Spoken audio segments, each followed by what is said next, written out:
Hi friends, welcome back to our channel. நம்ம சேனலை subscribe பண்ணாதவங்க சப்ஸ்கிரைப் பண்ணிக்கோங்க, மறக்காமல் லைக் பண்ணி சப்போர்ட் பண்ணுங்கள். நாளைக்கான ப்ரோமோவில் என்ன நடக்குது பார்த்தீங்கன்னா, வக்கீல் சாரதா கிட்ட சம்மந்தப்பட்டவங்கள நாளைக்கு காலையில் ரெஜிஸ்டர் ஆஃபீஸ்க்கு கூப்பிட்டு வந்துடுறேங்க, நான் வரேன்னு சொல்லிட்டு அங்கேருந்து கிளம்பி போயிடுவாங்க. கரெக்டாக ஆதியா அந்த இடத்துக்கு வந்துட்டு அவங்க அம்மா கிட்ட, எதுக்குமா இப்போ வக்கீல் வந்துட்டு போகிறாரு அப்படின்வாங்க. அப்போ அறிவு ஆதிக்கிட்ட, எங்கள் அக்கா சொத்து எல்லாத்தையுமே ஸ்வேதா பேரில் மாற்றி எழுத போகிறாங்க அப்படின்னு சொல்லுவாங்க. அதை கேட்ட உடனே ஆதி வந்து ஸ்வேதாவை பார்த்துட்டு, என்ன ஸ்வேதா, எனக்கு எதுவுமே தெரியாதுன்னு நினச்சிட்டு இருக்கியா? என்ன அம்மாவை மிரட்டி எழுதி வாங்கிட்டு இருக்கியா நீ அப்படின்னு வந்து கேட்பாங்க.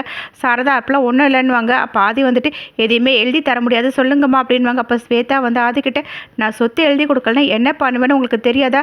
ஐயோ மாமா, நான் உங்களை மிரட்டுறேன்லாம் நினச்சிக்காதீங்க, நான் வந்து இருக்கிறத சொன்னேன். ஏன்னா பாரதிக்கு மட்டும் உண்மை தெரிஞ்சதுன்னா ஒரு நிமிஷம் கூட உங்கள் கூட இருக்க மாட்டேன், பாரதி அவளுங்க வீட்டுக்கு போயிடுவா, அது பரவாயில்லையா அப்படின்னு வந்து கேட்பாங்க. அதை கேட்ட உடனே பார்த்தீங்கன்னா ஆதி டென்ஷன் ஆகிட்டு அடிக்கிறதுக்கு போயிடுவாங்க. சாரதா தடுத்துருவாங்க. அப்போ ஆதி வந்து ஸ்வேதா கிட்ட, என்ன பயமுறுத்துற அண்ணி அப்படின்னு வந்து கேட்பாங்க. அப்போ சாரதா வந்துட்டு, வேண்டாப்பா நீ பேசாமல் இரு, போனால் போகட்டும், சொத்து தானே, அதை அவங்களே வச்சுக்கிட்டோம் அப்படின்வாங்க. அப்போ ஸ்வேதா வந்து ஆதிக்கிட்ட, உங்களுக்கு என்ன மாமா, உங்கள் கூட தான் பாரதி இருக்க போகிறாள், உங்களுக்காக உயிரை கொடுக்குற, உங்களுக்காக உருகிற பாரதி, உங்களுக்காக எல்லாமே பாரதி தானே மாமா, அவள் தானே உங்களுக்கு எல்லாமே, அப்படிப்பட்ட பாரதிக்காக நீங்கள் இது கூட செய்ய மாட்டீங்களா? நீங்கள் செஞ்சுதான் ஆகணும். அதுக்கப்புறம் என்ன அத்தை, எல்லாமே ஓகே தானே, காலையில் வக்கீல் சொன்ன மாதிரி ரெஜிஸ்டர் ஆஃபீஸ்க்கு நம்ம போயிடலாம்.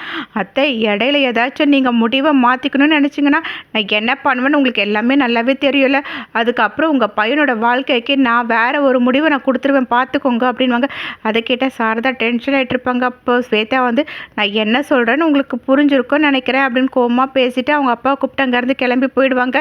இங்கே சாரதா செம்மையாக டென்ஷன் ஆகிட்டு இருப்பாங்க. இப்படியே இந்த ப்ரோமோ